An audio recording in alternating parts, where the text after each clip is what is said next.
रामललाच्या मंदिरासाठी जर कोणी मोठं दान दिलं असेल तर ते शिवसेनेने दिलंय।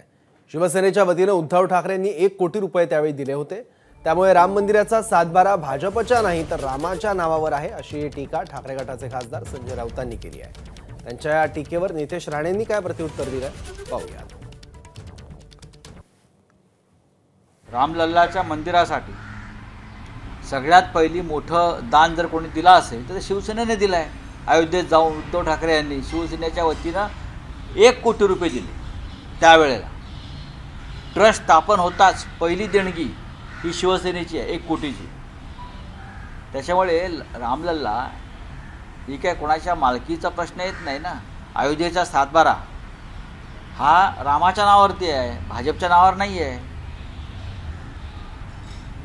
मी काय म्हणतोय, अयोध्या नगरीचा सातबारा हा रामलल्लांच्या नावावरती आहे, त्यांच्या भक्तांच्या नावावरती आहे। भारतीय जनता पक्षाने त्यात फेरफार करून का आपलं नाव टाकलंय का सांगा। मोठं बोलतो की राम मंदिरासाठी देणगी ही सर्वात पहिलं उद्धव ठाकरेंनी दिली, पण आम्ही तर ऐकलंय ती देणगी एकनाथ शिंदेजींकडून घेऊन दिलेली आहे। खरं आहे का खोटं आहे?